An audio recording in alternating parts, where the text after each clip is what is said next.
At hindi may tago yan ni General Torre sa atin. Dahil yung ibang pulis dyan na pinagalitan niya kung bakit nagkalat yung video, yung sa kanilang paghuhukay, ay nagsusumbong rin sa atin. Si Torre, sa General Torre, it seems na nagpaparinig po siya. Sabi niya, napupolitika raw ang ginagawa nilang operasyon. Hindi ko maintindihan kung isang pulis na active na pulis ay sumasakay sa politics.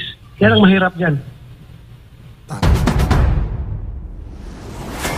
Or po itong inyong gaganapin na Joint Senate Committee investigation and on-site inspection on the area affected by this scandal of police assault and brutalities displayed on live stream sa matagal na 13 days na nagaganap dyan, ay nagkaroon po ng mga pangyayari kagabi and the other night na naghahakot ng mga semento, mga graba, at mga construction material.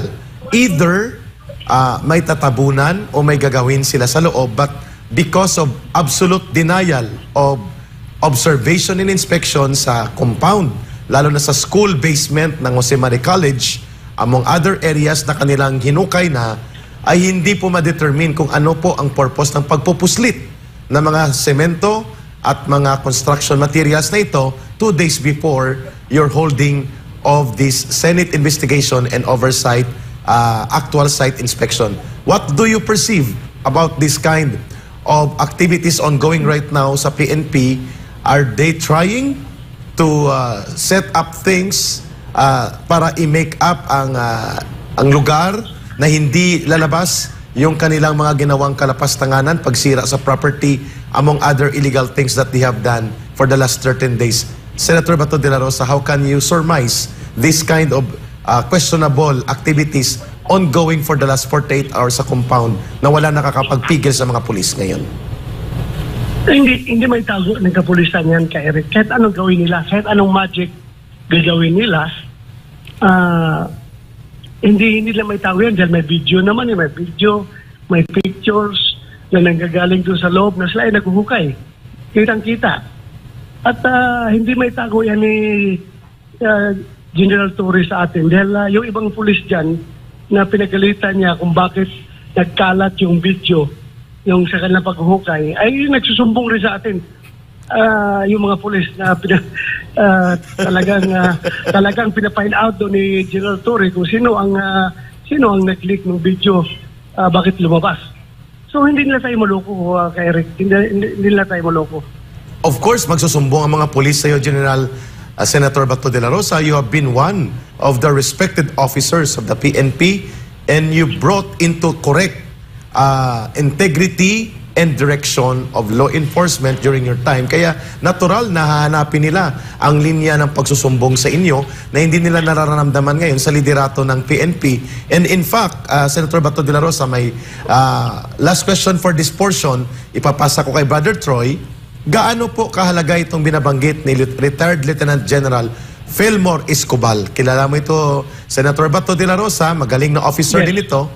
At naging isa to sa mga tauhan mo ng junior officer ito or under sa mga unit na napamunuan mo. Sinabi ni Lieutenant General retired Fillmore Escobal na kabaliwan na po ang pag-i-insist ng mga pulis ngayon for 13 days na hindi nila ma-serve ng tama ang warrant of arrest, ay gumagawa sila ng kung ano-anong mga kagastusan at kabulastugan, kung ako nang gumamit ng term, na hindi na nagbibenepisyo sa gobyerno at napapahamak na ang interes ng sibilyan at pati na ng police organization vis-a-vis gastos at ang epekto ng negatibo na nagagawa nitong kabaliwan at kamalian na ginamit nila dyan sa Kingdom of Jesus Christ. Your reaction to this very categorical observation made by Lieutenant General Fillmore Escobal? Totoo yan, Eric, no? Kasi naging pulis din yan at alam niya kung paano mag-set ng warrant. Kaya siya ay nagtataka kung bakit gano'n na lang ang nangyayari ngayon. And hindi lang naman mga retired na pulis ang nagtataka. Kundi yung pulis mismo, yung nandiyan kayo sa loob ng KOJC, sila rin ay nagtataka bakit ganito ang takbo ng ating pamulis ngayon. Sila rin ay nagtataka bakit ganito. Ganyan ang nangyayari. Kaya I am running out of reasons and I am running out of justification Kaya gusto ko man silang intindihin sa kanilang intention na talagang mahuli nila si Pastor Kibuloy dahil ito ay merong standing warrant of arrest. Kahit gaano ko i-twist yung aking rational being para lang tanggapin at intindihin yung kanilang ginagawa, ay hindi ko talaga parang hindi talaga pumapasok sa aking senses bakit ganyan ang nangyari sa service yung service of warrant of arrest. As I have said, kung ang mga ordinaryo civilian nga ay nagtataka, mas mo yung police na alam niya paano mag-serve ng warrant of arrest. Thank you, Senator Bato de la Rosa, for very straightforward and reassuring answer that you will defend and stand for what is correct, what is just, and what is lawful, not because you have been a PNP general and top general nila, kung hindi, you are now serving as the voice of the people at the Senate. Thank you, and I'll pass you on to Aaron, to Troy. Dagdagan ko lang kay Eric. Go ahead, sir. Ito naman ginagawa ko bilang isang senador ay hindi lang naman ito one-sided. Hindi lang naman ito sa mga biktima ng nangyayari ngayong karahasan dyan, kundi pati din doon sa mga nangharas na labag sa kanilang kalooban na yung ginagawa nila kanilang duty na kahit na nag-questions na sa kalooban nila pero wala sa magawa dahil sila'y under orders. Ito rin para sa kanila rin ito, para malinawan yung kanilang mga kumakalastan kung ano dapat, anong tama at anong mali. Correct. Yung pagbabalik, Senator Bato, ng hindi lamang ng correct and integrity level of professionalism, kundi sense of moral uprightness among our police officers and men in uniform sa PNP. Thank you, sir. Yes. Sen, mayong hapon, si Aaron po ito, no, si Troy. Sen, may mga nag-confirm na ba ng mga senador na dadalo bukas? Sino-sino po sila, Sen? Sa last count ko is 4 kami na nag-commit na pupunta. Si Senator Aimee, Senator Bongo at Senator Robin Hood Padilla. Bali, 4 kami bukas ang mag-gagandak ng hearing. At saka on-site inspection. Because of that, Sen, si Torre, sa General Torre, it seems na nagpaparinig po siya. Sabi niya, napupolitika raw ang ginagawa nilang operasyon. Ako maintindihan ko kung ako ang sabihan na namumulitika dahil politiko naman talaga ako. Pero ang hindi ko maintindihan kung isang pulis na active na pulis ay sumasakay sa politics. Yan ang mahirap dyan. Tama. Di ba? Correct. Ako maintindihan ko kung i-accuse ako ng politiking dahil politiko ako eh. Lahat ng aking gagawin kahit ano ay ito'y mababahiran ng politika dahil politician ako. Pero yung isang pulis na aktibo na nasa serbisyo pa na gumagawa ng mga hakbang na beyond the normal mandato ng pulis ay talagang hindi maiwasan ng taong bayan na ito ay nagpapagamit sa politiko. Di ba? Okay. Okay, may punto doon si Senator Bato, ha.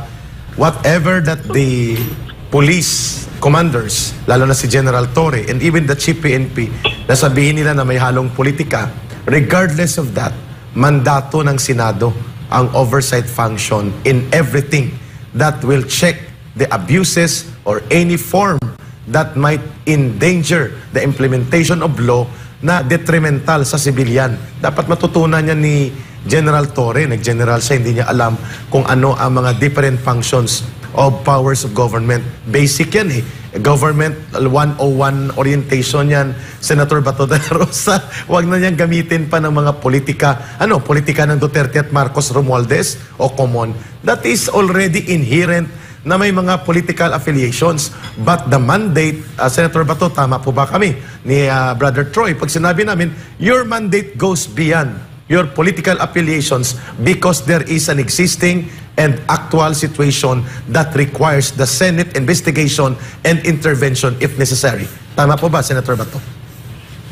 Eric, sa pagsasabi na sa kanya that we are performing our constitutional mandate. Ayun. Our oversight function is a constitutional mandate provided for sa ating Constitution in order to maintain the checks and balances. Kasi kung walang checks and balances between the three branches of government, pwede mag-aabuso ang isang branch of government at hindi na ito ma-check. Kung hindi nagpa-function ang checks and balances among government, co-equal branch of government. Klaro, Government Operations 101, General Torre and General Marbil. Paki-review please. Nag-general na po kayo, nakakahiya naman sa sambayan ng Pilipino. Brother Troy, go back to you. Okay. Sen, may mga nagtatanong lang kasi sabi ni General Torre before na posible daw na aabutin sila ng 1 buwan or more. Or 1 taon. Oo, 1 taon ang kanilang pananatili. Nagpahaging pa siya eh. Oo, 1 taon daw, posible na manatili sila sa KOJC compound. How about yung investigation niyo, Sen? Gaano po ba ito tagal or how many times po ninyo ikakandak? Pang 1 day lang po ba ito? Alam mo kung mag-insist siya sa ganong statement niya, he will be remembered in the Philippine history to be the government official na nag-create ng constitutional crisis. Correct. Siguro natin yan. Magkakaroon ng constitutional crisis ito dahil meron tayong ahensya ng gobyerno under the executive branch of government na dinidisregard ang findings and recommendations ng legislatura through their oversight function. At meron tayong ahensya ng gobyerno na totally dinidisregard ang order ng korte. So, how do you describe that kind of situation? Kundi constitutional crisis. Di ba? Tama.